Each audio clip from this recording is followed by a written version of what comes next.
খরচা একটু বাড়বে, তা বাড়ুক।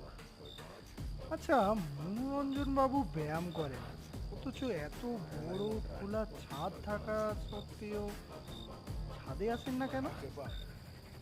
দরজা বন্ধ করে কেন ব্যায়াম করেন? কেন আসেন না ছাদে? সাধারণত যারা শরীর চর্চা করে সকলেই তো তাই করে বলেই শুনেছি। 7 দিন হলো এসেছি, এখনো পর্যন্ত কাউকে ছাদে আসতে দেখিনি। কাপড় চোপড় মেলতেও তো কেউ আসে না।